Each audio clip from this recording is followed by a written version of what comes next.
Welcome along to episode 38 of the Top Loaded podcast. And it's a great week because World Cup Prizm is here. And then by the time the next episode out, the World Cup is here. But we're going to focus on a few other bits before we maybe do our predictions at the end of the episode. And then when you look back on it, and we're horrifically wrong. Everything was wrong and we're embarrassed. But first of all, Harry, as we're recording this, it's been a great weekend of sport. It's on the Sunday night we're recording this, but how are you? Yes, yeah, very well. I think after a very successful weekend of sport, not just for football and Arsenal, but obviously for F1 as well. But no, yeah, not too bad going into another week. Another week closer to South Coast Card Show. But yeah, no, very well. Thanks, Ronnie. How are you, mate?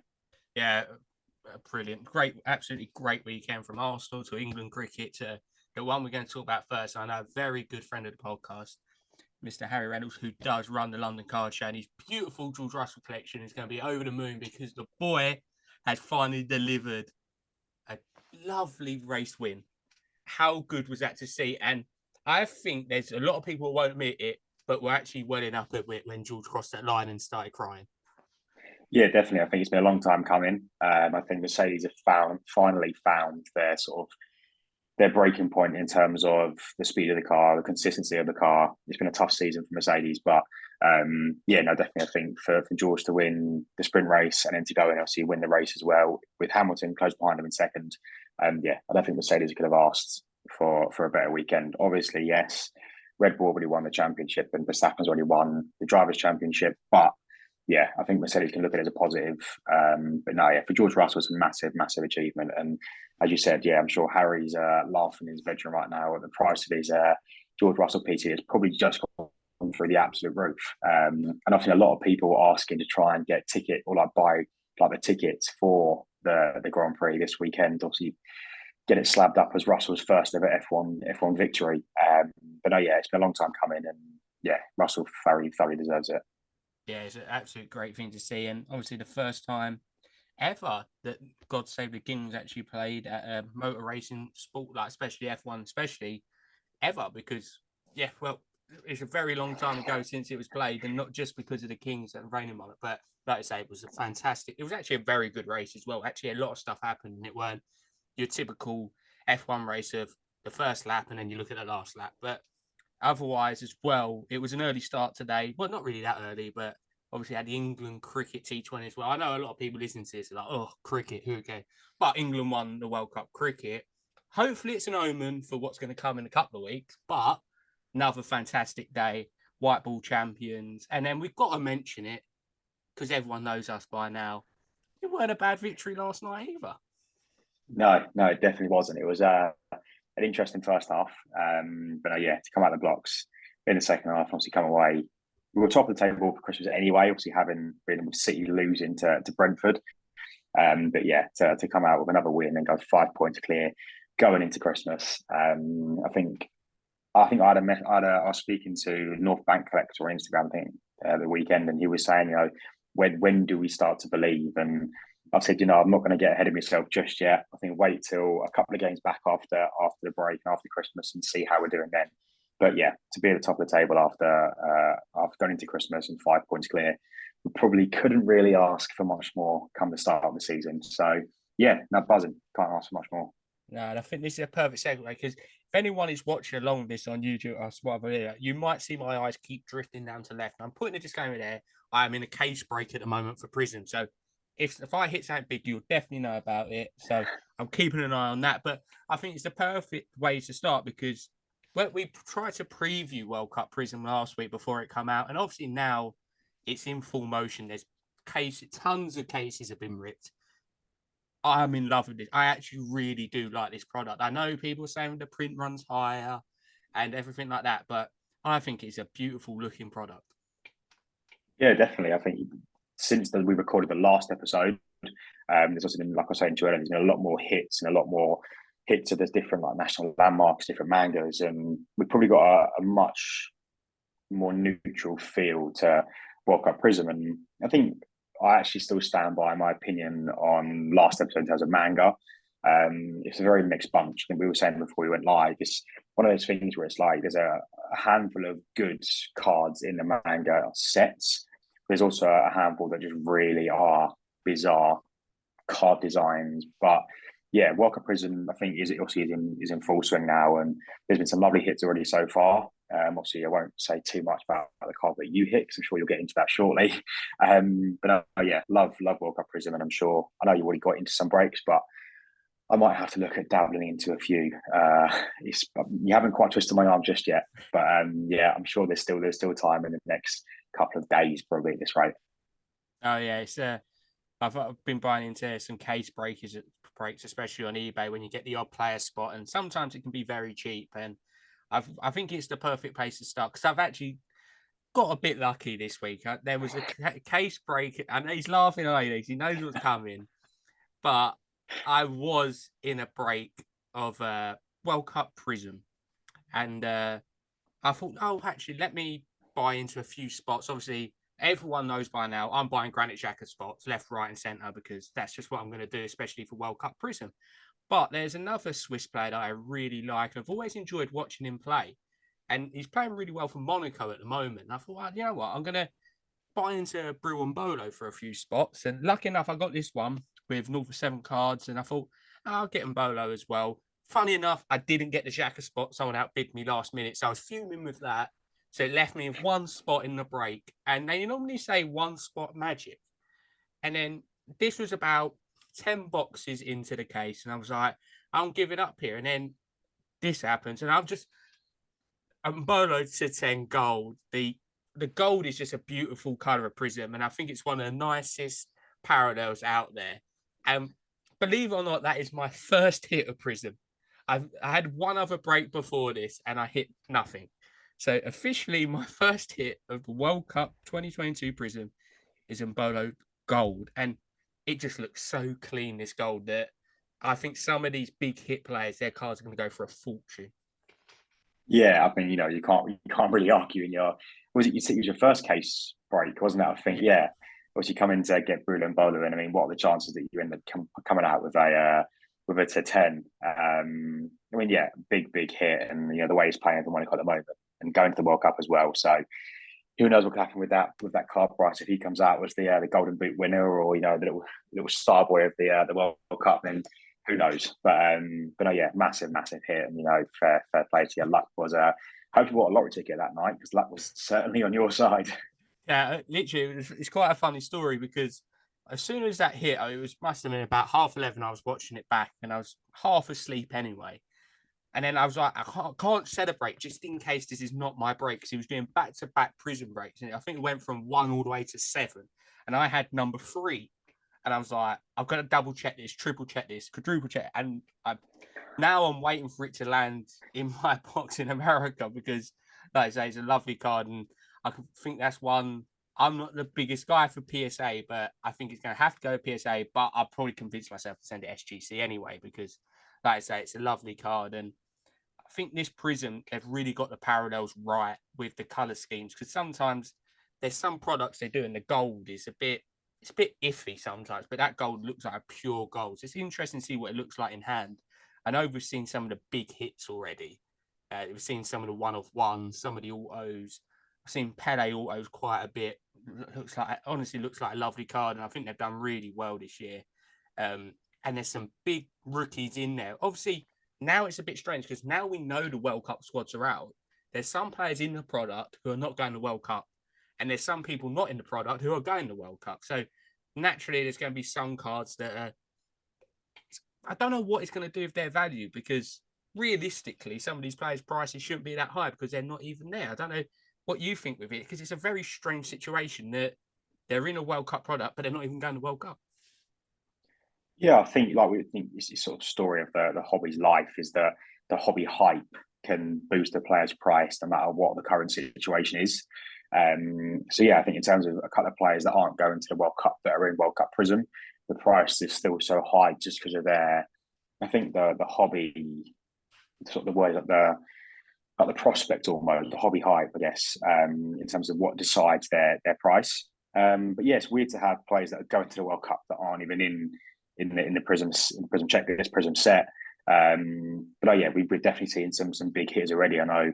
Obviously, our good friend Lou, L Trade Soccer, we saw the black 1-of-1 Rodrigo redemption auto up on eBay for, was it 50K? Yeah, I think his jaw hit the floor when that picture come through to the group chat. But no, yeah, definitely. I think it's a lovely set. We've had some big hits already, but yeah, it's just weird the way they released the checklist so early, not having the players confirmed that are going, or not having the teams that obviously have qualified yet. So yeah, it's weird. Obviously, they can't really delay it any further. Obviously, in terms of releasing the product, literally was released two weeks before the World Cup. Obviously, a lot of sort of processing before that. So, but yeah, it's just a bit random sometimes, isn't it? When obviously you get the teams that the players, sorry, that obviously are going to be there, but aren't even in the checklist. Definitely, I think, like you say, it's impossible for them to wait for. Literally, there's some teams that haven't even announced their squad yet, so they can't start manufacturing it next week, and then it won't be out till next February. So, like I say, I think they've done quite a good job actually of the players they're playing. A lot of them are going to the World Cup, and especially K-Sits. I can't remember seeing a K-Sit of someone who's not going to the World Cup, which is obviously great as well. Obviously, there's some injuries that have stopped people going, but that's just unlucky, and especially this point of the season. So, I think there's been a lot of nice cards so far. I don't know if there's any cards in particular so far that you've seen that you think, oh, I'd really like to own that one, or and like that. Because I think with this World Cup, you've got the landmarks. Color wheels, I'm not seeing that often. I know it hasn't really been released yet in terms of how common they are, but definitely seen a lot more landmarks, which are case hits, national pride as well, case hits. Color wheels are not really popping up. But is there any cards you've seen so far that you're like, oh, I'd really like to add that one to the PC?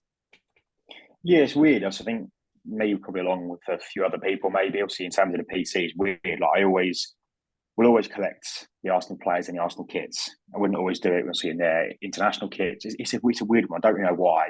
Like, obviously, for me, like the Thomas Partey national landmarks, obviously, we've seen that pulled. Obviously, I'd love to add that. I love national landmark, but it's even like it's just random. Like, I don't, something that stops me. It's not an Arsenal kit or it's not like the Arsenal jersey. So, but for me, I think I said to you earlier, was it the Australia national landmarks, Matt Ryan. I think the card design on that's unbelievable. I think it's such a nice card design. But I think out of all the ones that I've seen so far, in Arsenal's sides, just purely on card design, I really like the Weston McKennie manga. Yeah. I think the actual card design it's a little bit on the cartoony side, but obviously not as cartoony as some of the others. But for me, I think that Weston McKennie manga is a really, really nice card. Obviously, Saka manga as well, probably the two that I would lean towards the most in terms of picking up. And then, yeah, the Thomas Partey national landmarks closely behind.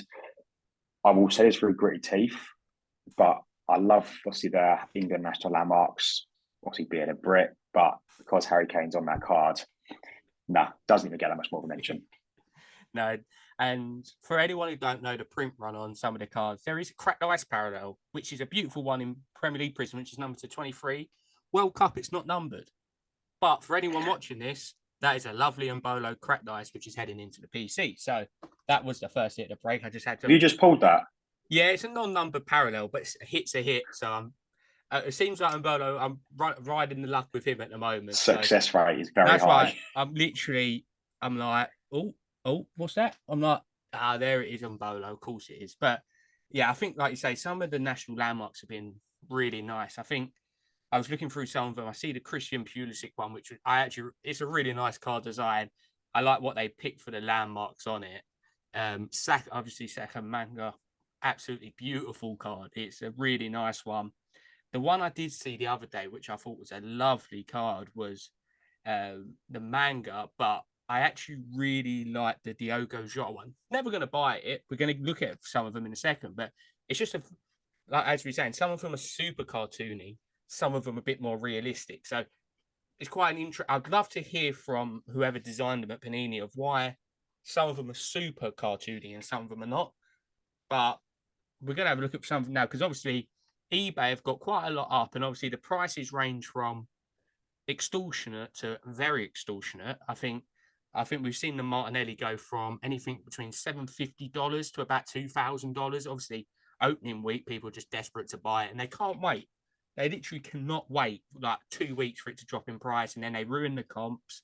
But we're going to flick through eBay now just to see some of the ones that have been hit so far, because, like we say, a lot of them are being pulled now. And just looking along here, this is literally just literally looking on eBay. So I know you're quite a fan of this Darwin Nunes one, and it's one of the more cartoony ones, but it works quite well, I think, that one. Yeah, I think the Darwin News is very similar to the Western McKennie one.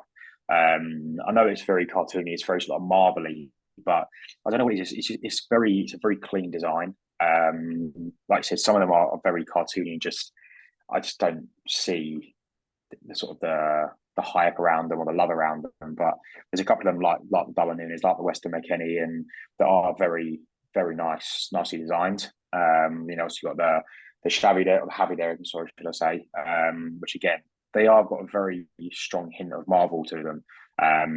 But no, yeah, but for me, Weston McKennie and Saka are the two that stand out. But yeah, the Darwin one was very nice.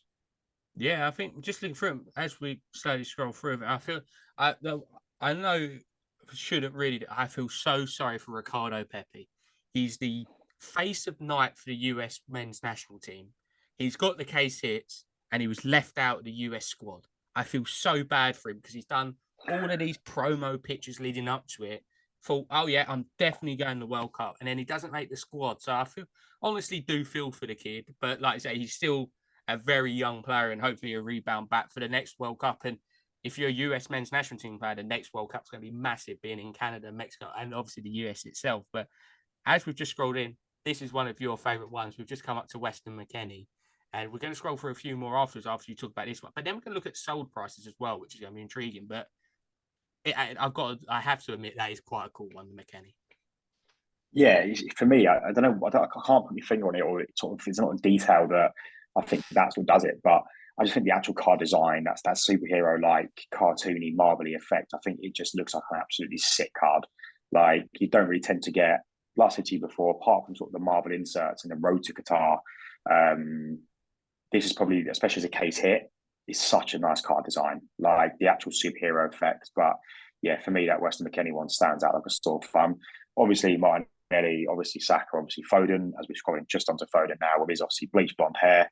Obviously, like we said before, this random Jurgen Klinsmann just happens to appear out of nowhere. Like, yes, yeah, Germany legend, but no relevance to the World Cup next week or whatsoever. Obviously, yeah, there we go. Bukayo Saka as well. That is probably another one of my favourites. I think it's pretty cool card design. Obviously, the lit there as well. The price of them are a bit all over the place. I think, a lot of them are either range from obviously $100 start up to like 3.5 grand for the Javi. So yeah, it's really sort of sparse. I mean, yeah, here we go. Lewandowski, 4.5 grand. Obviously, yeah, Dybala. The Pulisic one is pretty sick. I think, I think for me, USA probably got the two nicest manga cards in the set. Obviously Pulisic and obviously Weston McKennie. But yeah, I think obviously it all comes down to the player themselves in terms of the value. Obviously Lewandowski is an incredible player up at 3.5 grand, 4.5 grand, whatever it was. But yeah, I mean there's some lovely cards in there, and obviously Son massive in obviously in the UK for Spurs. Obviously Jeremy Doku in there, Lozano, Mason Mount. Yeah, I mean 500. What's 5 grand? Jesus, for Martinelli. Van Dijk, that's $200. That's low for a Van Dijk, I think. But no, yeah, so some lovely pickups in there. Obviously, prices do differ quite significantly. But yeah, I think obviously we give it sort of a couple of weeks. I think you'll start to see the prices sort of start to mellow out. I mean, yeah, go to National Landmark. Some lovely card designs in there. Yeah, definitely. I think just scrolling through, you can see such a varied design. And what I think they do capture very well is obviously the whole point of the national landmarks is to actually have the country behind it. And I think that's what makes it so unique, is that every single card is different and very unique to the country of the player. And for example, looking at this Pedri one, it's fantastic because so many Lionhearts. And I've just realized I've got the ball to ones. I know one person who'd very much want that in his PC. That's definitely El Toro. He's definitely going to try and get that. But then having a little bowl of paella next to it as well, fantastic. It's just like a bit different. Like, you go through Poland, lovely. There's the Harry Kane one with obviously double-decker bus, Big Ben, London Eye, the Gherkin of telephone box. It's just a shame it's the player on it, which I know a lot of people will be liking, but for us, really, really wish it was Saka or Ramsdale or even Ben White now, but they would never have put Ben White in. Here's the Christian Pulisic. Even Bellingham, for that matter. Yeah, Bellingham. Realistically, anyone apart from a Tottenham player would have been sufficed for me, but this is one of my favourite ones. The Christian Pulisic one, I think, is incredible. And obviously, Panini have nailed this one. I think you've got Golden Gate Bridge, you've got Mount Rushmore, Statue of Liberty. You've got I actually don't know the instrument, but it's obviously representing Hawaii. And then you've got the Hollywood. You've got my favourite bit on it, a burger.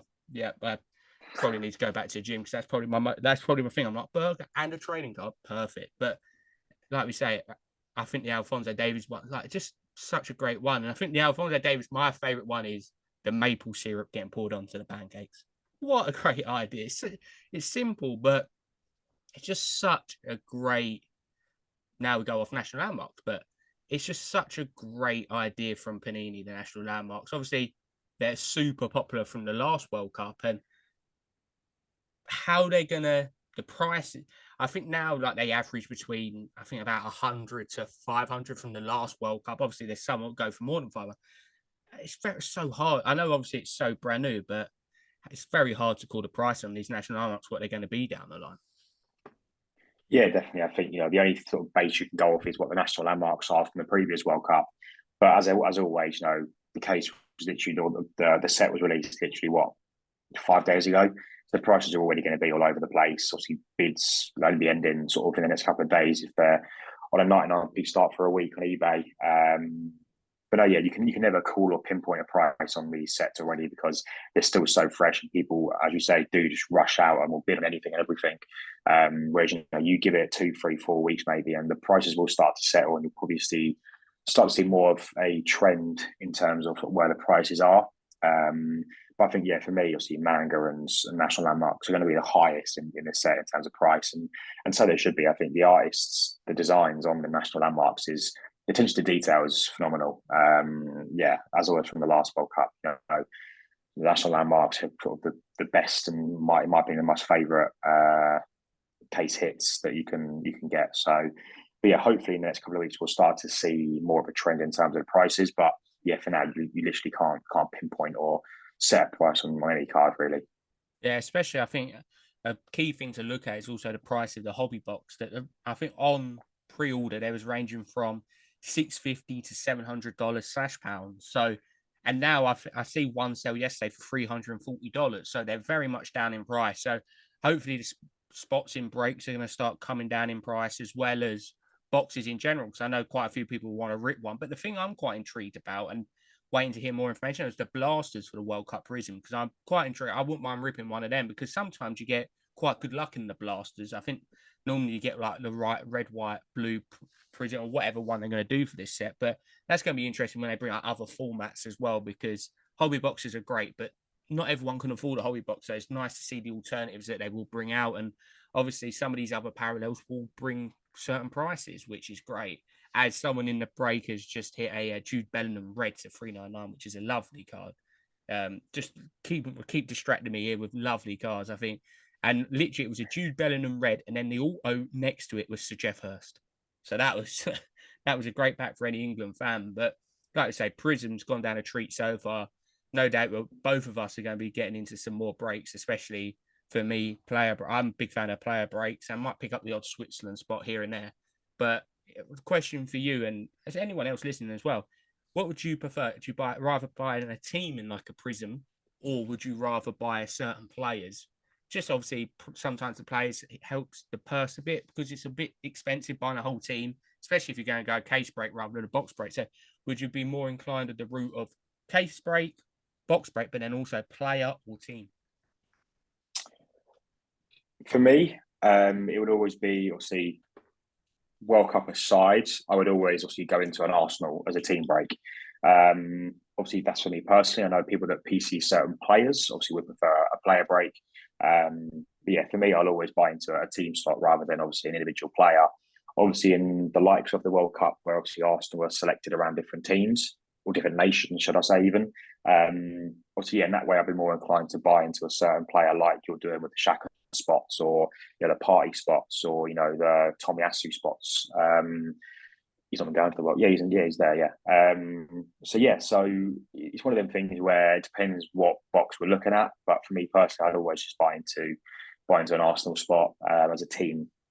But like we said, obviously it depends on the price tag as well, because not everyone can afford to go out and buy a whole team or a whole nation in a case break or a box break. But those player individual spots obviously are more affordable for some, and for people that PC certain players, obviously it's more appealing to them as well. So, yeah, for me personally, I'd always just buy into an actual team, especially if it's Arsenal.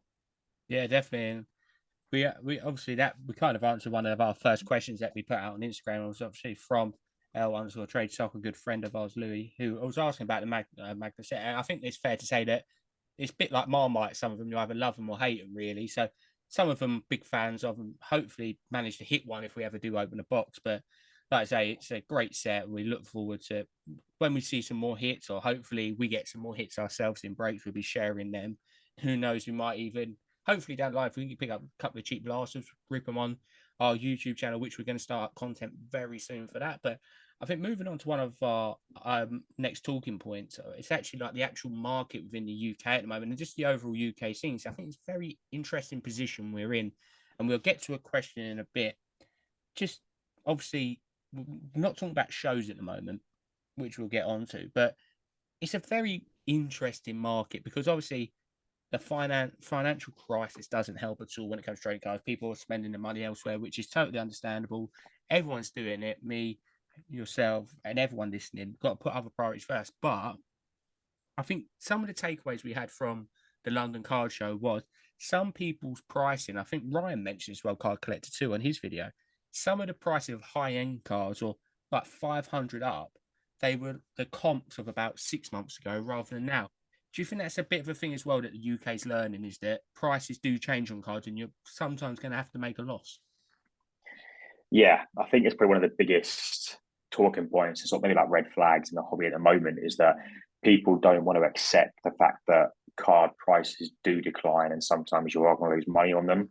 Obviously, not every investment is going to come up clutch. Not every investment is going to work a treat. Obviously, especially in a down market that I think we're in now. Obviously, a lot of card prices are dropping. Like I know, I'm sat now thinking that I'm not. I know on some cards I've got in my PC, if I was to sell them, I'm not going to get probably anywhere near as much as I paid for them. So, but on the other hand, there's some cards in my PC that I know I might get double for this rate. So it's one of those things where in real life, the current performance obviously affects prices, and more so now in the financial crisis we're in does affect card prices as well. So yeah, I think it's one of them things where people don't want to accept the fact that car prices can drop. People are going to lose money, and it's probably a big reason we're a bit of a stalemate at the moment in terms of trying to buy, because people don't want to push on prices. People don't want to drop. I think even Brian, some of the investors, said that, and Trike as well in their YouTube videos, that the UK are pretty firm on our prices and tend to soften, which could be a bit of a downside to the UK at the moment in terms of the market. But the buying and selling trading is still going strong. But yeah, we're fairly firm on some of our high end prices, and even around that sort of 40, 50, 60 mark, people don't want to come down to 30. People don't want to come down to 40 from a £60 card. A couple of months ago, people were like, oh yeah, well, 20 quid. Yeah, go on, we'll go down to that price. But nah, I don't know, people are staying very, very firm on prices. And like we said, it's one of the things people don't want to accept the fact that they're going to lose out on money on the cards they bought. 100%. It's a very interesting talking point about buying and selling within the UK. And I think one of my things I'm looking forward to more than anything is obviously eBay is one of them places that obviously they take their fee, and then does it really get pushed? There's a lot of things like that at the moment, like a lot of discussions. And with Whatnot now confirmed of progressing into the UK very soon, it's going to be interesting what that does to the market, because it obviously brings a much more fluid market. Obviously, we know we've got Vogt over here, which once was Bits, but Whatnot bring this customer base straight away of international customers that are always on Whatnot, and opens the door to shipping out to Canada, Mexico, US, and all these other countries that I think it could do really good things because people don't really want to list up on eBay. You're not really getting the traffic anymore on Instagram sales for breaks or cards. So it's kind of a stalemate within the actual UK scene at the moment of what to do with your cards when you want to sell them. Do you wait for the next card show? But then if you're not a vendor, you have to wait for trade night, or it's a very strange position we're in at the moment. And like I say, I've heard multiple times from people in America saying this isn't normal, like it's a growing thing. It's still so new over here. Look at the difference between the size of the audience in the States compared to over here. But do you think something like Whatnot could really help the UK just buying and selling? Because it's like it's getting not stagnant, but it's a bit rough at the moment. Where to sell? Do you sell Instagram, eBay, Facebook group? There's not really that one thing that everyone's like, let's go on here and let's do that. Yeah, I think when you sell cards, you always find yourself posting on 3, 4 different websites, whether that be Twitter, Facebook, Instagram, eBay, any of those platforms. You find yourself posting the same card day in, day out on all these different sort of platforms. Whereas I think somewhere like Whatnot, that is a fairly renowned name, especially in the States, coming to the UK, I think is definitely going to boost the market and then boost selling and buying and selling either in the UK. Like I said, it's a massive name that's already sort of well established, and the US has proven how popular it can be. I know you yourself have bought obviously off Whatnot, and it's one of those ones where I've wanted to get involved in, but obviously being in the US is a bit difficult sometimes, and obviously not with the likes of your US addresses. But I think bringing it to the UK, also know we have like we said, but I think bringing a well-established sort of brand and a big name like Whatnot over to the UK, people are going to be drawn straight to it in order to try and get sort of their lives up and get selling on and going on Whatnot. So yeah, I definitely think it's going to be a big step in the right direction, having Whatnot over in the UK as and when that is. But yeah, I think it's going to massively help the market. And I think it's kind of one of those subtle movements where people probably aren't going to notice it as like that the minute it comes over. But I think within the first maybe month or two that it's over in the UK, you're going to see a big flurry of buying and selling, I think, again, back in the UK market. Yeah, I remember when Whatnot first really launched in America, and what they do very well, I think, is they don't just sit there and hope people come to them. They really push their name out there. They go after it. They sponsor things. They advertise. They really go at it. You see that in America this weekend of filming this. They're doing an interactive card show. And I think it's a fantastic idea. I haven't seen any of it. I've just seen a few content creators talking about it, where Whatnot part sponsored it. They went to shows, bought cards off people, put money into the shows, and then they take all the cards back onto Whatnot and sell them all. And then they're putting money into the hobby Whatnot to get people buying and selling. I think it's a great idea. And I'd love to see something like that over here. Imagine like an interactive card show where one day you've literally just got people every half hour selling 100 cards, and you can literally just be anywhere and just be buying and selling, which I think is a great idea. And like I say, I'm really intrigued to see how it plays out between Vogt and Whatnot, what they do differently. And I think it could be quite exciting for the future of, especially with all the shows coming up, of do one of them start sponsoring all of them? There's Whatnot throwing money at it. So that's going to be quite intriguing to see. And I think it ties in quite well with my next question. It's obviously the World Cup is a week away now, and the hype is building. Prizm's out.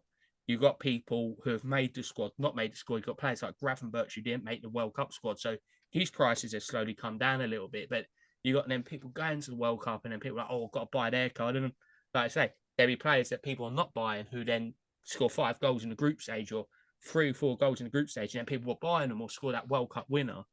It's going to be a great time, and actually experiencing it through the hobby perspective as well, of seeing someone scoring a World Cup, and then probably the next day seeing on eBay 100 cards have sold of that player.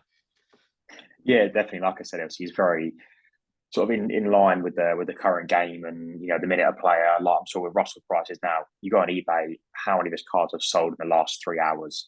But yeah, I think the World Cup, there always seems to be that one player that comes out of nowhere and wins player of the tournament, or that has an absolutely unbelievable World Cup, and you see his prices absolutely fly through the roof. We saw it with James Rodriguez back in the World Cup, 2 World Cups ago, I think it was now. So yeah, I think it's always interesting to see who comes out of that tournament as a hot shot. again, the prices are gonna fly through the roof. But yeah, the hype is definitely real. I think now the Prem has finished for the weekend. The last games are all done. The last games are finished now until after the World Cup. So I think all eyes are returning now onto sort of Qatar in the next 2 weeks. Well, a week tomorrow actually, isn't it? Or a week today is the opener. Week today, yeah. So obviously, a week tomorrow is England's first game. So yeah, all eyes are on the World Cup now, and I think the market in terms of investing in the certain players that are playing well is going to start now. But yeah, I'm looking forward to seeing who comes out as a underrated, bit of a under the radar player that's going to come out. We'll see on everyone's minds after the World Cup. Yeah, I think I was going to say it's going to be great because I could only imagine what the hobby would have been like when James Rodriguez hit that absolutely unbelievable goal. I think it was a quarter final, I think it was. And no doubt his prices probably for a base card would have gone from like £1 to like 50 quid or something. And it's going to happen with one. There's always that one player at a World Cup. The thing is, it could be a like a big name player anyway, and their prices go from very big to extortionate, or it could be the adverse effect of someone who no one really is collecting. Then everyone wants to pick up either his rookie or his World Cup, especially if he's got a Prizm card and he does really well at the World Cup. It'll capture the moment. So it's going to be great to see. And like you say, there's always that one team as well who defy odds and get through to the quarterfinals or semi-finals, and then everyone's scrambling like, oh, let me pick up his card. Or imagine just matter of speaking, Messi won the World Cup. We can imagine all of these prices go even more mental. Like there's so much that could happen, and I think just like looking into the World Cup, it's going to be great. Like it's a Sunday night when it starts. I think it's Qatar versus Ecuador. I believe it's the first game. No one in the world, well, all right, maybe 100,000 people in the world, either Qatari nationals or Ecuadorians, would watch that game if it was a normal game. But it's opening game of the World Cup. Every single person's telly is going to be watching next Sunday after the opening ceremony and everything like that to get it all kick-started. And then it's really a case of that's when it starts. And people know it's time for the World Cup. And whenever you have a spare telly, you have a spare moment, you're flicking on to see what game's on, and that's when it is proper go time. So, like I said, as soon as the next episode on, a few games would have happened. We're going to somehow have to work out when to record these episodes around the games, which is going to be great, but also be able to monitor prices as well through it. But we take a break from talking about cards just to do a bit of a World Cup predictor that no doubt all of it's going to be wrong, which is fair enough because we no doubt it's going to be wrong just naturally. But I think I see a great one earlier, and it was 6 categories. Starting, obviously, we start with the winners and work down at the other categories. But who have you got winning the World Cup 2022? Oh, it's one of those questions, isn't it, that you just. I mean, obviously, for me, I'd love to see England win it. Well, I'm sure we can all agree we would love to see England win the World Cup. Realistically, though, for me,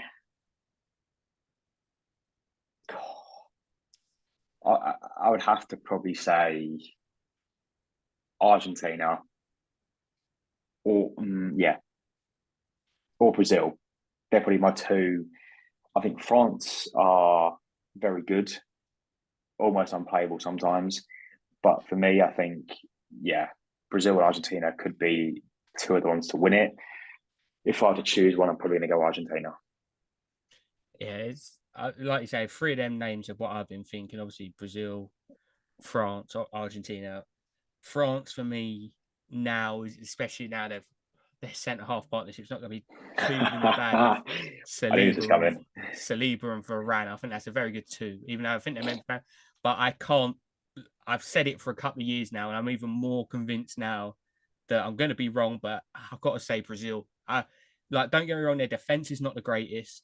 Their midfield is very good, but their attacking selection is ridiculous. Like it's so good. Like they've got 8 game changers in that attack. So it could be very interesting watching Brazil this World Cup. It's literally going to be like, I know football is literally as simple as you score more than your opponents, but with that Brazilian flair as well, I think it's going to be incredible to watch. And I'm going to say Brazil at the moment.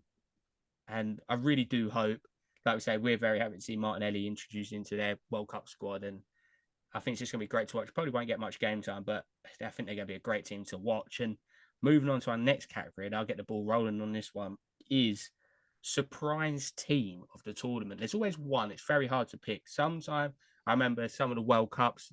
Remember Nigeria had a very good World Cup. You've had South Korea at the World Cup. And people are going to say I'm biased here, but I honestly do think Switzerland actually have like an underrated team of, they've got a quite a solid team. They've got good players. They've got good young players coming through, and they've got good options. And I fancy them to not necessarily get to the semi-final, but I think they always do very well. They normally get out of the group and always put up a fight. But I think players at the last World Cup for them were in between stage of either too young and weren't really doing much, or old or not playing well. Whereas a lot of their players are playing really well. Xhaka's in form and Bolo's in form. But you've got so many players in that team that I think, for me, they're going to be my biased outsiders. Not to win it, maybe a quarterfinal, and you never know, maybe a semi. Yeah, I think I always love sort of watching the underdog teams that people have written off already that happen to pull off some unbelievable results and yeah, come fighting out of nowhere and get out the group stages.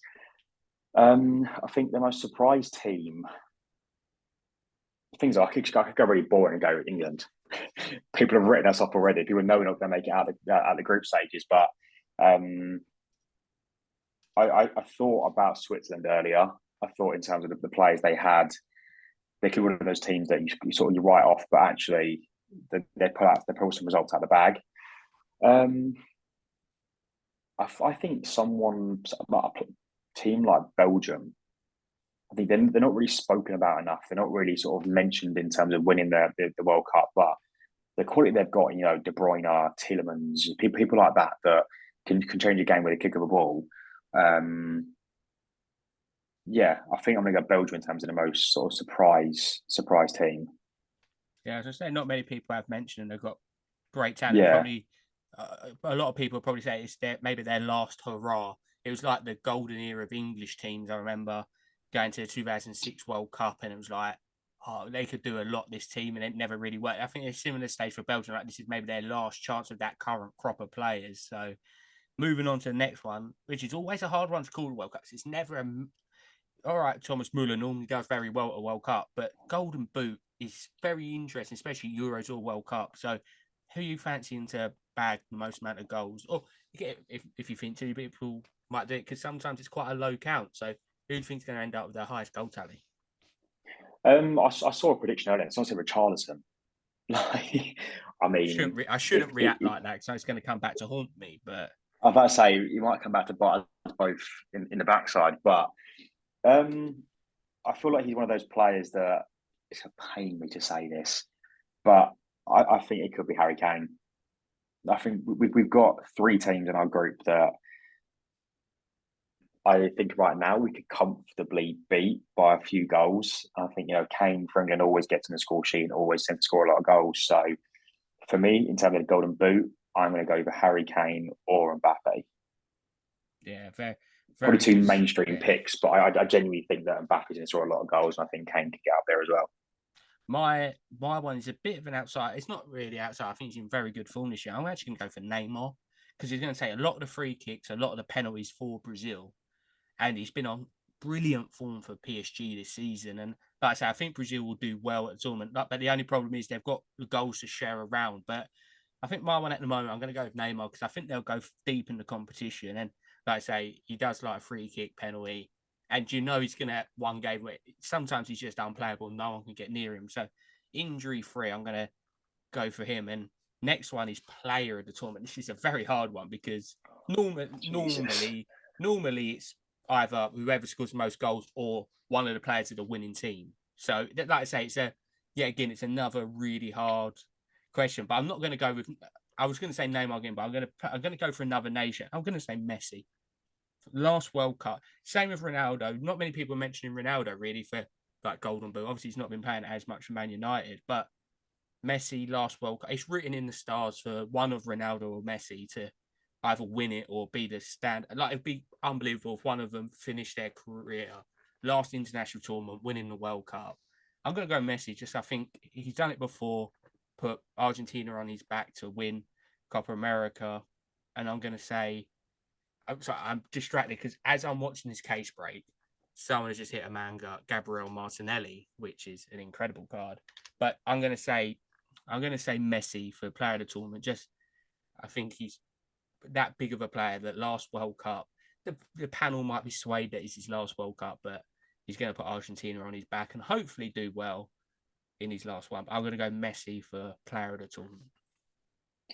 Yeah, I can't lie. Before you read out that, I was going Messi. I would love. I always find that player of the tournaments always tend to be attackers. Because I was going to go with like maybe someone like Jude Bellingham. I think he could be up there, depending on how far he can get in terms of player of the tournament. But yeah, I think it's written in the stars to be Argentina winning it, Messi player of the tournament. I'd love to sit here and say Martinelli, but I don't know how much game time he's going to get. So yeah, I'm going to join you on that one. I'm going to say Messi as well. Yeah, like I say, it's written. Sometimes it's written in stars in football. And moving on to the next one, and the last one is obviously like best young player of the tournament. And I think it's one of the hardest times ever because there is a lot of seriously good young talent in this World Cup. A lot of them, it's their first World Cups. But so you think of all the big rookies that everyone's been chasing in the last 2-3 years. Obviously, it's their first World Cup. A lot of teams have got 3-4 good, really young players. And I've not said anything England at all during these predictions because I'm not sure how good England do, but I'm going to say Phil Foden for this one. Just I think like looking at his, I know they lost against Brentford, but his goal was unbelievable technique, and he's such a good player, really matured at Man City now. So I'm going to say Phil Foden for best young player. I just think he's got all the talent there, and hopefully he does show it at the World Cup. Yeah, I think it depends on how much game time this player gets. It determines whether they can actually be in contention or not. Some may call me biased, but I'm going to go William Saliba. I think if he's starting at the back for France for most of their games, you've seen how proven he is in the Premier League this season as that Rolls Royce centre back. So I think if he's continuously starting for France, yeah, I think he's got to be up there with sort of a young player of the tournament if he gets the game time. Yeah, like I say, it might be all changed. We might have seen one game at the World Cup by this time next week, and we're like, oh my god, it's going to be this player, or it's going to all change on a weekly basis all the way through the tournament. But like I say, it's going to be a great few weeks of just watching a load of football, a load of players that you never heard of, and then you're like, I really hope my team signs this player. And while all this is going on, you've got Erling Haaland sitting at home having a rest for a few weeks. So I do feel sorry for Liverpool, who have got him in the Carabao Cup just before Christmas, because he's having 4 weeks off, having a nice little holiday, and then he's going to be fit and raring to go. So, like I say, it's going to be a great. Well, it's going to be. It's still one of them that's a bit scarred for me of where the location is of it and everything like that, because I don't necessarily agree with it. And like I say, it's not quite. You're rather than going to a beer garden and having a nice pint of beer, you might be going to Winter Wonderland having a mulled one, but who knows? It could be a very interesting scene at Winter Wonderland if England win the World Cup. You can imagine that. At least a lot of people have got an excuse not to go Winter Wonderland this year. Oh, sorry, yeah, watching England in the World Cup. So that's the excuse. I don't think any girlfriend will accept that excuse, but you know. Yeah, we'll create a letter signed from the Top Load podcast, giving everyone an excuse not to go Winter Wonderland to actually go. Signed and dated. But I think moving on, we'll get into some questions in a bit, but just finishing off with the UK scene, and a question that I've heard a lot, and we was asked this one. Now we'll get the name up in a minute once this break is finished with the people who've asked the questions that we refer to. But has the UK got too many card shows now? What are your thoughts? Unpopular opinion, but yes, I think we have. Obviously, the capacity that the US hobby has compared to the UK obviously is on another level. So for me, at the moment, I think there's far too many UK shows popping up left, right, and centre. Like, yes, I think it will have a positive effect on the hobby because people from all around the UK can't always attend London, can't always attend Glasgow, can't always attend Cardiff. So there's, I guess, sporadic shows dotted around the country. Yes, it is more achievable for hobbyists to get to, but I think for people like me and you that want to get to as many card shows as we can, I think there's just far too many popping up left, right, and centre at the moment. I think also you've got your main one, obviously London.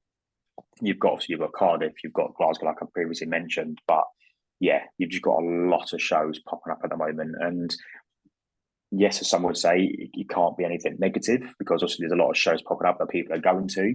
But for me, I just think there's a lot popping up in a short amount of time, and you currently in some cases you've got card shows, 3 weekends on the bounce. You've got one in January, February, March. You can have one every month of the year at this point. And I think when it gets to a point where we are like the US that can afford to do that, I think obviously we'll be in another place.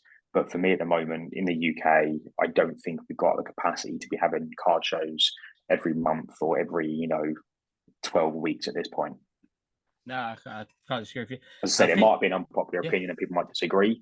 But I think, you've got your big hitters, your main shows that are already well established. And I know you've got to start from somewhere. Each show's got to start from the ground and work the way up. But I just think there needs to be more, people need to be clever with where and when they're placing their shows. Because I think people are going to be going to the big hitters and not necessarily thinking too much about the ones that are upcoming at the moment. yeah. The thing I have more concern about is not like how many there is, or the thing what concerns me more is how a lot of them fit on the same schedule, and a lot of them do rotate in a 3 monthly period, and it ends up being like there's like three in the space of 4 weeks, where then there could be a month and a half gap. It's like you say, it probably will get to a point where there's one every month. But if it was one every month, people can kind of plan and be like, okay, I'll go January, then March, then like every couple of months, or they can work. Where it's sometimes you can have three within the space of 4 weeks. You're like, I can't do all four. Okay, sometimes for vendors they can, because if they've got a large inventory, it's good for them that they can clear the stock out. But it's one of them that, for example, I think a good example to use was the last London Card Show, and I think it was the week prior was the Northwest Card Show, and then the following week was the London Card Show, and obviously it helps people in the north because they can go to that one, but then they might be like, "Well, I actually do want to travel down," but then if you go to that one and spend your money, you're like, "I can't afford to get down all the way, maybe stay over as well." So it's like I was saying, it's just having them spread out enough, and I quite like to see some new. I'm liking some of the new locations, like the couple that I'm really intrigued with. It. I wouldn't mind getting up to Edinburgh for the Edinburgh one next year if I'm available. I think that'd be a really cool one to go to, visit a new country as well. Never been up to Scotland, which I really do fancy that one. And then, like I say, they've got a couple popping up in Manchester. Manchester's quite a nice city, so it's one of them that could be on the cards. But then it's like you say, it is expensive to travel around. That's even before you put in spending money for like your cards, your food, your drink, the actual just getting there, potentially staying there as well. It's not cheap at the moment. So like I say, I'm kind of at a point I'm like, you've got to basically just plan it out yourself. Do you know what I mean? You've got to put priorities into which ones, and like I say, which is actually perfect interlude into the next section of obviously today as we're recording this, which is November the 13th, the London Car Show tickets and tables have gone on sale. I think I see the vendor spots at £65 a table. They're still available at the moment, but the thing I see was we're moving upstairs. Obviously, Harry did allude to that in the past, but we've got two. I think it's, I don't know if you can correct me if I was wrong here, but I think I read that it could be up to about a 200 table numbers from doubling the tables, which I think is great. So it should bring in a lot more people that want to vend, especially a bigger room and more potential for more stuff to happen. Like we don't know what's going to happen yet. We look forward to in the future talking with Harry to find out. But just on that bit alone to begin with, having double the tables, what kind of impact do you think that's going to have on the show?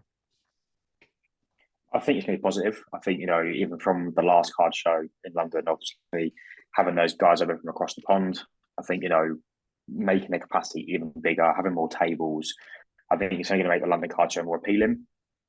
I think it's got enough publicity as it is. I think, only adding to that is going to make it bigger and better and badder and bolder and whatever other words you want to just use to describe it.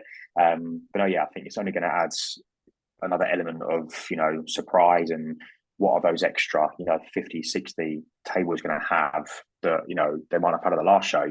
So yeah, for me, increasing the capacity, moving it upstairs, I think it's only going to make it even better than it was the last time. I can't see it being a negative in any way. I don't know what your opinion is, but for me, yeah, I think it's a massive step up again for Harry and his team. Yeah, like the wording they put out, it sounds like it's going to be more of an event as well. That whereas obviously space was very limited downstairs, and I think everyone who's been to that realised it was quite close. It was quite tight in there, so it'd be quite intriguing to see what they do. But I was lucky enough to go up into that previous room before just to see what it was like, and I can definitely say it's a lot more space. It's a lot more free. It's a lot higher ceiling as well, so it feels more spacious. So hope, like I say, it looks very good, and it's following a very similar format of Saturday Sunday again. We weren't too sure. We was talking off air before. I wonder if it would be a 1 day or if it was moving upstairs, but they've gone for a 2 day again, which is great to see. And obviously, the famous trade night will be happening on Sunday night as well. So the actual format is quite tried and tested now. It works really well. Looking forward to that aspect of it, and also seeing this. This is like the next expansion. Obviously, last time it had the evolution of going from a 1 day to a 2 day. But it really, so you can actually quite trace it quite nice from when it started at Sandown. It was just 1 day to begin with, 1 day with trade night, 2 days with trade night. Now it's upstairs 2 days trade night. So you can see the clear evolution of how big it's getting. And like I said, I'm really looking forward to it. Obviously, at the moment, I don't know what day I'll be again. I know you're going to have a lovely weekend away in Sandown and the surrounding suburbs. But like I say, it's going to be. I think it's going to be interesting. Do you think you could see? We don't know. We haven't been to any of these like American ones, but what we see is a lot more of an event. Whereas it's not just a car show. There's other things. Do you think potentially we could see maybe going along them lines of it is an event? It is. It's not just a card show. It's a full out event for everyone to go and see. Yeah, I think Harry's got a lot of ideas up his sleeve that you can't wait to bring out. Obviously, I know he's been across to Dallas, so and obviously I know he knows that obviously how the US card shows are in terms of an event. And I think that's exactly what we're trying to bring to the UK. I think these days should be more of an event. I think it should be like an eventful day out for everyone, and where everyone can socialize and everyone can sort of meet, trade, buy, sell, whatever. So yes, I think he's going along the right lines. And I think, like I said, he's got a lot up his sleeve and a lot on his mind that he wants to bring to the UK. And I think this is probably the first step in doing so.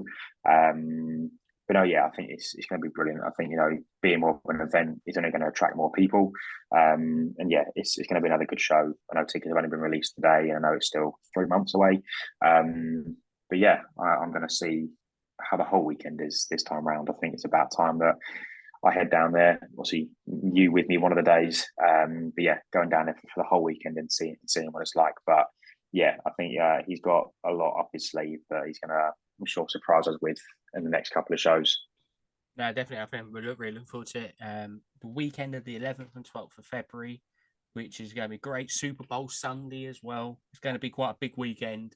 So that'd be a really good one to get down there for. We look forward to seeing everyone there. But just a brief one, we will be attending the South Coast Card Show, which is now, or as this comes out, it's pretty much a week and a half away. So we wanted to get to another show, and Brighton's not terribly far from us. Obviously, it's a nice little road trip. It's not anything like going up North Wales, Scotland. So looks like we're looking forward to that one, and hopefully be able to give you some more information about that next week as we talk to the guys who run the show, even if it's just off air, just to let you know more about the show and everything. But it looks promising, so we look forward to getting to that one.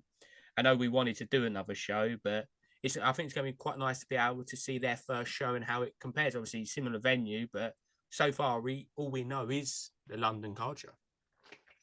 Yeah, that's what's weird for me is that we've not actually attended any other show. So for us, we only know what London Card Show is like and what their setup is like. So that's probably an element of the South Coast I'm really looking forward to going down there, is seeing what another card show is like. I only know London, so yeah, it's not too much of a further drive for us. I think it's about 2 hours from us in Essex. So yeah, it should be another good day out. Obviously, looking forward to meeting some new faces and obviously catching a pint with some familiar faces as well. So, but yeah, it'd be interesting to see what their first show is like.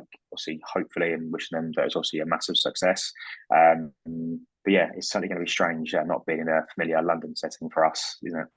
Yeah, no, as I say, we're really looking forward to that aspect of it, and I think just getting to new events and doing a lot more content around that, not just pickups, but just talking to people at shows. And I think that's going to be one approach that we go, because people can't do every show. So if we can get to other shows and we can show people what they're like, it might sway people's opinion going to one or not going to one. So that's what we're looking to bring you to some good content, whether it's lives on Instagram, lives on YouTube, or just like casual vlogs kind of things at the show, just showing what cards are there, talking to vendors, talking to collectors, which that's one aspect of the hobby that we just want to try and do, is just help people out a bit and get a lot more people on. So I think as well, if anyone's listening to this who actually does want to come on the podcast, always feel free to reach out, whether it can be a 5-minute interview, a half-hour interview, or whatever. We always love to talk to other people within the hobby, especially people that we spoke to as well in the hobby, like who are vending or anything like that, because it's always a great thing just to talk to people. And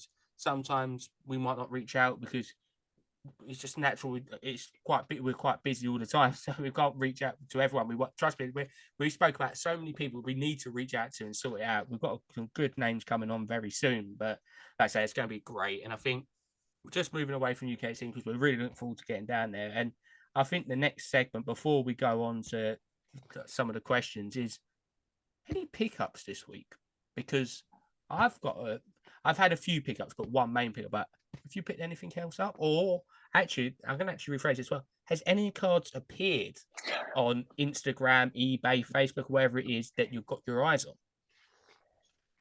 Yeah, so I don't know if I bought this as of the last recording or not, but obviously I bought the Gunther Steiner flagship to 25. I finally managed to pick that up on eBay, which obviously is adding to the jigsaw for the Steiner Rainbow from flagship. I also picked up another Conrad Lima from Stadium Chrome to 175. I think it's the yellow green electric. Again, I might have mentioned those in the last video. If I did, I apologise. But yeah, as you mentioned, a card has come up, obviously, on eBay, and it is the Gunther Steiner flagship to 50. So it's already had one bid on there for 99p. So if this bidder watches the podcast, please just don't even bother. I am not going down without a fight for this. That 50 to 50 will be mine, whether you like it or not. Yeah, obviously, if I manage to get my hands, that ends on Saturday. So if I manage to get my hands on that, it will literally just be the to 10 and the to 5 that obviously will be left to pick up. The one of one is at SGC as we speak. So I'm praying that the grader is nice to me and it comes back a 10. But obviously, we will find out in the next couple of weeks. But yeah, I think apart from that, I don't think I've picked up anything else. I also picked up the actual base, the Steiner from flagship, because funnily enough, I didn't actually have that. So yeah, I've picked up the base. Obviously, yeah, like I said, that's a 50 ends on Saturday, and it does have one bid on it, and it isn't me. So if it is you and you're listening, yeah, stay away. Yeah, so for people, some people might not know, I've not really updated it much, but I will be very soon, especially when I get a certain delivery back in probably about a month or so. I will do a video on it, but I'm currently working through the Merlin Gabrielle Rainbow, and I was looking through the other day. I've been trying to pick up different parallels here and there, and I see this one pop up on eBay, and it's Red Wave to 5. It's a beautiful color match, and I thought the guy was asking $130 for it, and I was like, it's quite a decent price, but I always say you never know until you are. So I literally just DM'd the guy, and I was just like, hey mate, really nice card. I was like if you was going to make a deal, what would you do it now? And he went, oh, I'll do it for now at $70. And I was like, he's dropped down $60 straight away. And I was like, so I managed to pick up the Red Wave to 5, which I cannot wait to get in hand. It's a beautiful card, beautiful color match, and another to 5 for the collection, which is brilliant. So now I think apart from the one of ones, I'm like 5 cards off collecting the under 23 rainbow and the normal one. So I think now I'm waiting on the to 10. I know who's got that, one of them. To 15, which is the black. And then, believe it or not, then I'm looking for the speckle, which is like to 150 and the green to 99. There is speckles available. I'm just not paying $30 on ComC, where I've actually picked up to 25 for the same price. But can't wait. I cannot wait. What about the one of ones, Ronnie? No, not going for them. If they ever appear, who knows? But it's the case of, will they ever appear? They could be sitting in someone's blaster in their shop, or in a under collector's desk, or it might never be open. It might be open in some. That's the aspect of one of ones that you just never know what's going to happen. Then you always will keep your eyes out for the one of one. It's just natural. Always keep your eyes out. One day you might be lucky. It could be 5 years down the line. It could be tomorrow. You just always got to look just in case. But like I said, there's a few other pickups, but when I do get the deliveries back, I'll make a lovely video on all the pickups because there's some really nice chrome cards in there. And moving on to some of the questions we've got, obviously we've answered one of them already about the card shows, which was on Trotter Sports Cards, and another question, one of our two questions from Golden Generation, obviously in partnership with one of your Gasly card that you picked up at London Card Show, is what's your buying looking like going into the World Cup? And for me, I haven't been buying. I've been buying a lot of PC items of Gabriel and Xhaka, but I think whereas a lot of people investing in more modern cards, I've been looking at a lot more vintage still. I still think it's a very untapped market. So haven't really picked up many modern cards recently, apart from Gabriel Merlin cards. So for me, it's not much, but I think I still just can't not look at vintage because I think it's the play to go for. I don't know if you've been picking up anything in either the World Cup or you've been waiting potentially for like World Cup Prizm.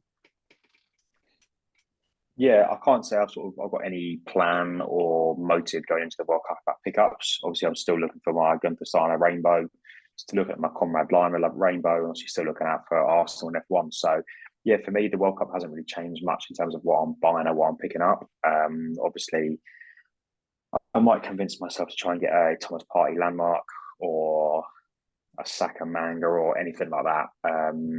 But yeah, I can't say the World Cup or even like the Euros, anything like that really changed the way that I buy. I don't tend to sort of invest. I just tend to pick up what I PC. So yeah, for me, sort of my motive going into the World Cup isn't really anything different to what's been like for the last couple of months. It's still just pretty much staying the same. Obviously, yeah, England, Saka, Ben White, all that sort of stuff, potentially. But otherwise, for me, same old boring save searches on eBay. Yeah, and I think the next question, I think we both really liked it when it came in. It's from Peter Russ _ 34, and it's a try question, and we've actually got the cards with us to answer this. So that start is the three are favorite, most expensive, and weirdest card. And I think the best one to start is most expensive card in the PC. And I'll go first with this one. I've got two cards I actually purchased for the same price. One of them now is a lot more, thankfully, higher in value. But of what I actually purchased, so the two that I've gone with, we've got here is Bukayo Saka also, which was a redemption from Chronicles 2021, which I think it's really nice. I like the Arsenal kit, love Prizm Autos in the Panini mag, love it. And then also the one that I probably, it's one of the nicest pickups I've ever done, Bukayo Saka Pitch Kings, which just having a Saka with the rookie logo on. Both I picked these both up different times back, a year and a half apart. I picked this one up at not the card show just gone, the one in July. That was actually from Harry himself. And then Pitch King, I actually bought this from a guy in Sweden back in December 2020. Both of them costing £110 each, which now for the Pitch Kings is a very nice price. And like I say, the auto I think fluctuates anything from like 110 to 150, 160. So they're my two most expensive pickups. And if it had to go on value, my most expensive one to me would be the Pitch Kings, even though I've probably got somewhat similar in price. Yeah, for me, my most expensive in the PC is obviously the Pierre Gasly sit and pose from Chrome 2020. Picked it up at the last, literally a couple of weeks ago, a London card show from F1 Card Collectors on Instagram. Paid 200 for it at the show. Yeah, big prospect in F1. Hopefully, he proves that when he moves to Alpine next year. Also, driving alongside Ocon. But yeah, that is the most expensive card in my PC. Yeah, and moving on, what is your weirdest card in your PC? Because this is a great question. I'm actually quite intrigued to see other people's one. So it's a very obviously open question that people can interpret it differently. But what one have you gone with for you? Yeah, I sort of sat and stared at my case of my display for about 10 minutes earlier, trying to think what is the weirdest card I have in here. Surprisingly enough, there wasn't really that much that was weird about it. The only card that I could possibly pull out that was weird in the slightest was this Harry Potter rookie from Harry Potter and the Philosopher's Stone, the sticker. You might be thinking, well, what's weird about that? The only weird thing is if you look compared to another SGC, there is no board around it. It's just a straight sticker in a normal SGC case. So I was like, yeah, I guess I can class that as weird. It's very random how I didn't notice that I bought it and didn't realize until I got it in. I was like, actually, that looks slightly odd.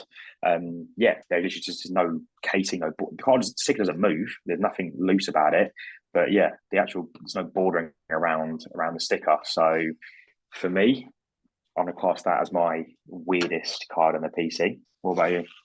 So for some people who don't realize, I collect D'Angelo Russell cards, and this card I'm going to show you is from a Father's Day set, Black Friday Panini set leading up to Christmas. It's number 210. It is a game. It's not even game one. Sorry, it's an event worn material of, wait for it, Santa's hat. Yes, you heard me right. So people are listening along to this. I'm currently holding up a D'Angelo Russell 210. It's a lovely foil on the card, which I'm showing you. I'll put a picture up as well for this one and put it up on Instagram. But that, yes, that patch there is Santa's hat. And on the back, it says the enclosed event worn material, Santa's hat, is guaranteed by Panini America. So that is my weirdest card to 10 Santa's hat. I believe it or not, I have got to 49 Christmas jumper one as well. But I think that patch, and especially as you can see, it sticks out from the card.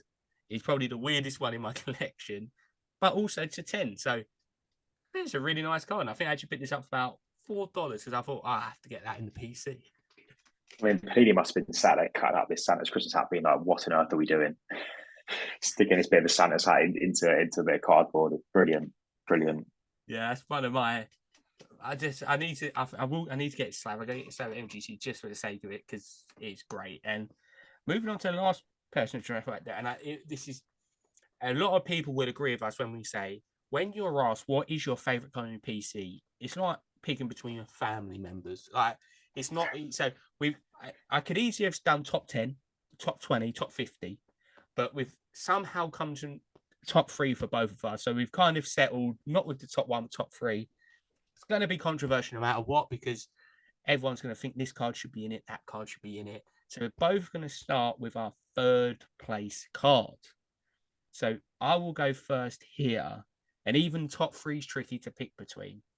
And coming in at number 3 for me is this SGC 10 cracked ice rated rookie Gabriel. Obviously, everyone knows my main PCs are Gabriel and Granit Xhaka.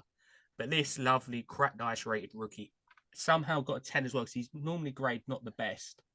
I just really like looking at this card. Cracked ice is one of my favorite parallels. Hitting the 10 as well.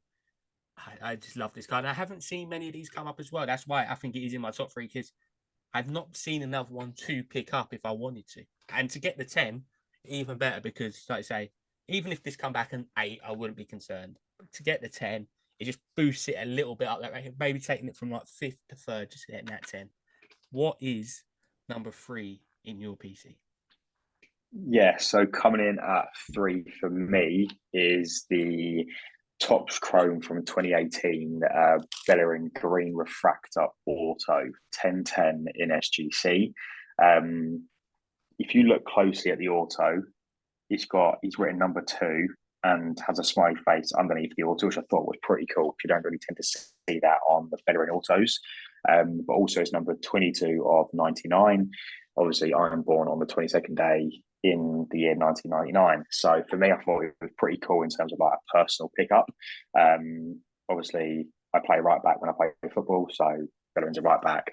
And obviously, yeah, to get in a 10-10, obviously, number 2, the smiley face, and the number as well. So that is number 3 in my PC. Yeah, like I say, lovely card. Funny I enough, might as well start with number 2. Go on, carry on. It's funny how we both went for graded cards at number 3. That was quite an intriguing one. I mean, all 3 of mine are graded. I can't lie.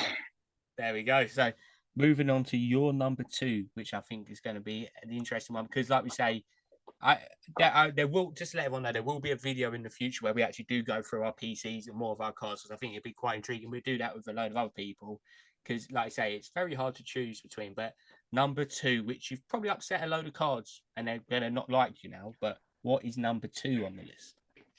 Yeah, it's difficult because it would have been my one-of-one gun for Steiner, but obviously it is currently at SGC, so it can't be here to be shown. So obviously it will be I've just shown it recently. Obviously, that will be the Pierre Gasly sitting pose PSA 9 from 2020 Chrome. Yeah, I've already explained about Pierre Gasly. But yeah, that is number 2 in the PC. See, this is the one for me that it was very.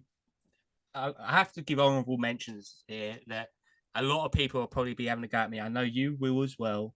That the Bukayo Pitch Kings, for me, it's number 4. So it just missed out in the top 3. Daylight robbery, that is. But people know Impeccable I really like. It's Granite Jack, and then when I turn it round, this is to the 2-8 Timor all red colour match. And I think it's just such a clean card. Obviously, I think the price I paid for this back when I did get it for $40 will be a lot higher now, especially with how well he's playing for us. But just there for the camera and for people, this is an all red Timor edition colour match, as I like to call it, 5 of 8. So I think everyone agrees Impeccable is a lovely card. And for me, being a massive Xhaka fan and collector, it will be going to SGC at some point, but I just like the card so much that I don't want to part with it at the moment. So that has come in at number 2 on my list. And I think what people have seen so far, my 2 main PCs are going to be heavily influenced on this top 3. So Impeccable 2-8 Granite Xhaka takes my number 2 spot. And so it was a question of number 1, what do I go with here? It was a very close one between them 2, but for me, it's a card of rarity, which I haven't seen any more of. Low numbered print, and the parallel is really nice. So in Prizm Premier League 2020-2021, there was a case hit called Vigal, and Xhaka was the Vigal hit. And it's a case one anyway, so you don't really see even the base go often. Not really seeing much come up. But I was in a Whatnot stream once, and this come up. So this is, for people who can't see, this is a gold vinyl to 5 Granite Xhaka Vigal. And on the back, it has it there, number 2 of 5. And the gold vinyl is just such a beautiful parallel for anyone who's ever seen them in person. Xhaka as well. Case hit, but numbered to 5. Had to take my list. And like I say, it's such a nice card that for me, having the Xhaka PC, it just clips it for me. And that one I think I picked up for $70. And it was actually in an F1 Whatnot stream. He previewed the next stream. And for some reason, I was in that stream at the right time to get the card. And for me, that picks it at number 1. And it's just a lovely card in person just to look at. And sometimes in person does it justice. And I think the gold vinyl in person, it just really hits differently to like a pure gold, which is still lovely, but gold vinyl just takes it to that next level. Yeah, that's a big hit. Like I said, I've never seen any of those Vigals come up before. So yeah, that's a 5 gold vinyl is unbelievable, especially for a Xhaka as well that you PC. So fair play on your top 3. Coming in at a top spot for me isn't necessarily something of monetary value, but it's a card that I love ever since I got it at my first London card show. I think it must be like 3 or 4 card shows ago now. Is Thierry Henry's Merlin first ever Arsenal sticker from 1999-2000. Obviously, grade's only a 6.5, so it's not obviously the best grade, but yeah, this is just probably my favourite sticker / slab that I will obviously ever have in the PC. Obviously, in the gold slab mag, supplied by Sunday League investors at the last London card show. Shout out to them. But yeah, 6.5 SGC Thierry Henry's Arsenal rookie sticker from 1999-2000 Merlin takes my top spot, nicely secured in the slab mag. Yeah, I think, Gosh. like we say, it's so hard to pick a top 3, and I think especially for me, because I'm more focused on Gabriel and Xhaka, that's what tipped it. But there's some. I'm looking now at some of the cards I've got on stand on display at the moment. I'm like, oh, that could really think. But then, like we say, there's some cards not. Obviously, your Steiner 101 is not here at the moment, so it didn't make the top 3 as we speak. But when that returns, it'll be in the top 3.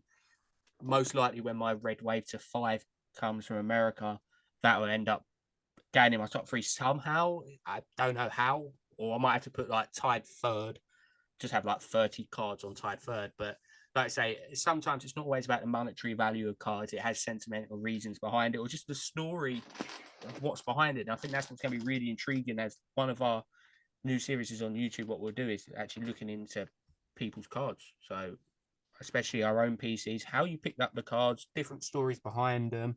So I think that was a brilliant question. And like I say, we really do like looking through our collection. So we'll probably do a video very soon. But it's like some things are just different that you don't really see. And sometimes the rarity of some of these stickers might boost it up or cards. So like I say, it's a great question. And obviously, my question is to you: with your PC cards, if you had one in the top three, is it definitely going off for grading, or does it depend on the card? Because my question is, do some cards look better in mags than they would do slabbed?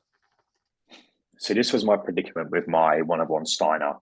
I was like, do I keep them all in slabs? I'll get some like personal like F1 Haas stickers made up, and just put them all in slabs, or do I grade the one of one?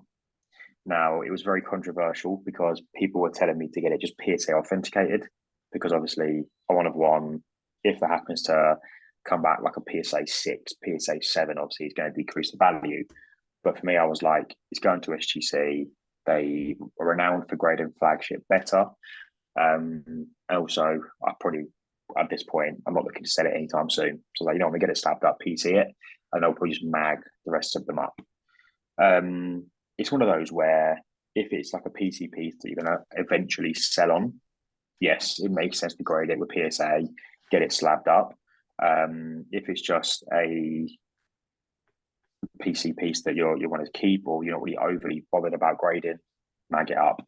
But yeah, in response to the question straight, yes, it does depend on whether it will look better in a slab, whether it will look better in a mag. That's the way I sort of view it. Yeah, but for me, I think some PC pieces do look much better slabbed up. Obviously, depending on the grade, if you're going to grade really low, obviously with that Henri and with the Harry Potter, for example, that's an SGC 5. But for me, I was like, I'm not bothered about what grade it is because it's a PC piece. Same with the Henri. But I think in terms of flipping, and if you're going to hold it for like a year, 2 years and set it on, it might be wise to do with PSA if you know it's going to grade well. By the way, yeah, for me, I think even mags with like custom mag stickers all in a straight line, I think looks so neat.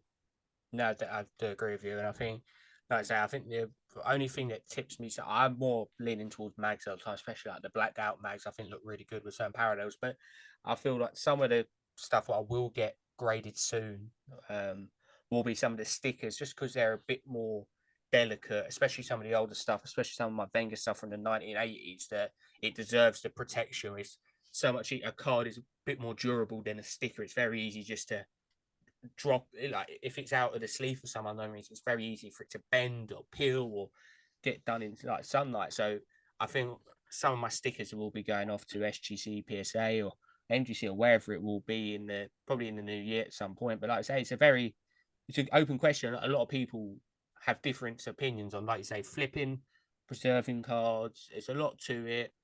Especially the more rarer cards should be probably argued that they should go to PSA, SGC, MGC, CSG, whatever one it is, or Beckett even. But then again, I do like a blacked out mag and the card inside it. Like that gold vinyl, I will buy a black mag for it. So then it really starts to pop. And that's especially the red wave to 5 Gabrielle probably look very good in a black mag as well. So like I say, it's a really interesting talking point of everyone's different. Obviously now it's like you can get the slab cases as well.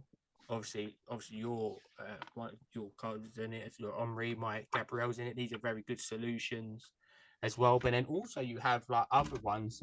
It's funny how I've got this all prepared. I didn't even mean that until I just thought of it. Even like the bumpers is like you can get as well. So there's a lot of different ways of displaying cards, like having color matches. So it all works really well. It's just down to personal preference, and Because obviously you can even get these slab mags for mags as well. You don't just get them for graded cards. You can get them that fit a mag as well, which I think actually look really cool. So that's another thing you can obviously add into added protection to make the PC look a bit more jazzy.